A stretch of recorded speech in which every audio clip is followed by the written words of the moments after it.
Ahead this morning, the hunt is on for a shooter that injured 2 people in Clayton County overnight. Details on what sparked that gunfire coming up in a live report. Plus, I-75 back open after a multi-car wreck shut down the highway overnight. The latest on those injured in the crash. And what your children could be keeping from you.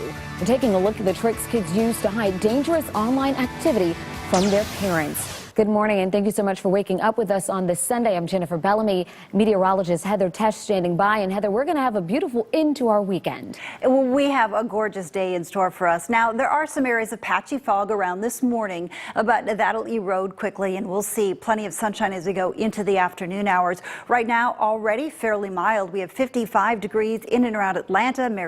Also at 55 degrees. So a very nice morning if you're heading out to services soon. It'll be really pretty here too for a walk, whether it's this morning or into the afternoon. Maybe you can take a hike at one of the parks.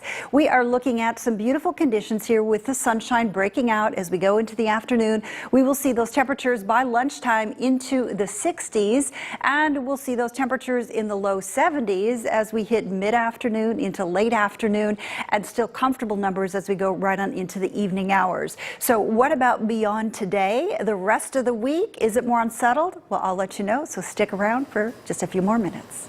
All right, thank you so much, Heather. A shooting overnight has left 2 men injured, and now Clayton County police are looking for the shooter or shooters who quickly took off.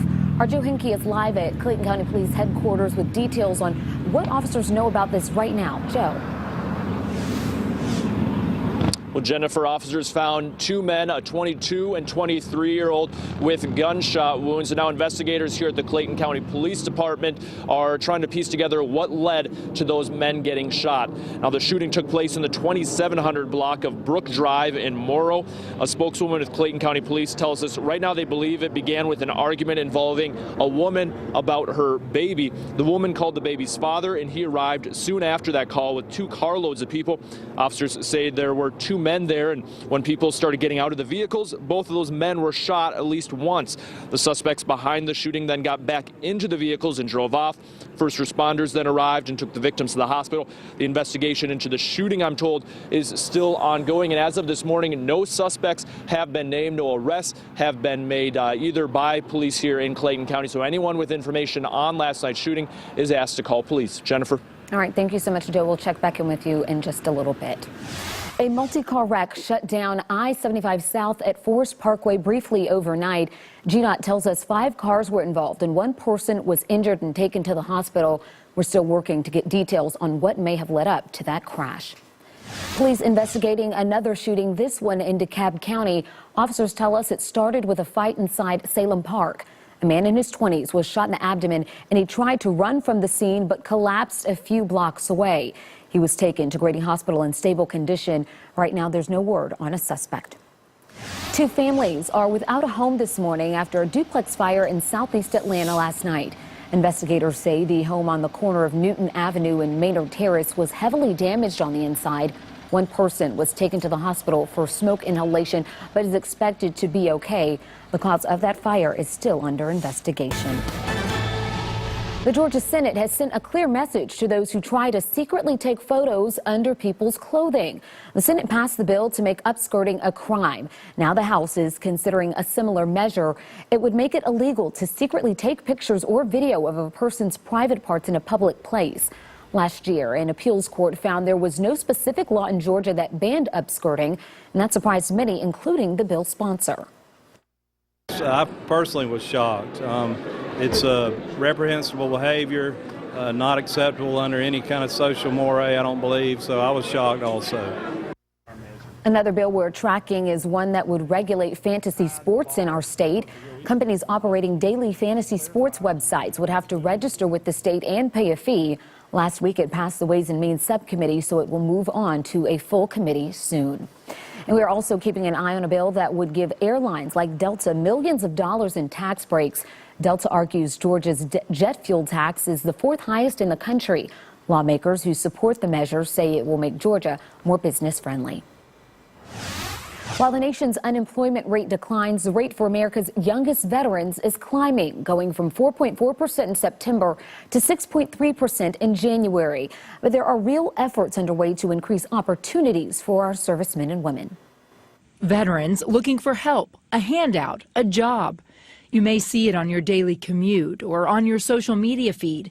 It's a reality for hundreds of thousands of veterans. We still see around 500,000 veterans that are unemployed right now and over 1 million veterans that are underemployed. And for the nation's most recent veterans, those who've served since 9/11, the job situation's always volatile, typically above the national employment rate and the rate for veterans overall. In the past 6 months, it's climbing again. And they're competing against their peer group, which just graduated college, and a lot of companies do not equate 4 years of military service to 4 years at a university. Zachary Watson left the Marines last fall and now is a full-time student. A lot of people are also realizing, okay, I can't stay in here anymore. I got to go do something else. President Trump's federal hiring freeze may hit these vets especially hard because it's a main path to civilian employment. 1/3 of federal workers are veterans. The opportunities are not there. Well, now you have to start creating them. J.R. Martinez survived an IED attack in Iraq. Then he landed a role on All My Children and one Dancing with the Stars. He says it's tough to transition from a regimented, follow orders environment to the civilian world where self-starters succeed. We're not necessarily the ones that are going to go out and be our own agents. I mean, that's just not our, we sit back, we stand in the back of the room, we don't ask, we don't approach. There's very few that have that amazing quality. A number of companies are working to help make the transition to civilian life easier. JP Morgan Chase dedicated a team to recruiting veterans and then acclimating and retaining them, hiring 11,000 in the past 5 years.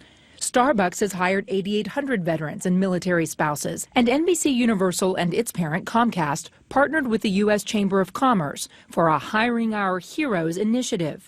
Veterans hope employers see how their experience translates to business success. At 22 years old, I was in charge of an entire crew, and I was responsible for being a part of the whole organization and unit of repairing helicopters that, are millions of dollars. How many 22-year-olds are in charge of stuff like that? Give us a chance to sell ourselves to you. Give us a chance to prove to you and prove to ourselves that we can, and we will.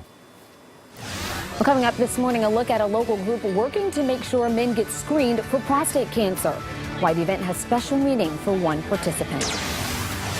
And I'm meteorologist Heather Tesh, and today Tracy, and we have some patchy fog around, but we will see lots of sunshine as we go into the afternoon. Should be a gorgeous day. Dry start to the week, including the work week, but we do have some changes as we go through the week, so I will spell them out to you when we return.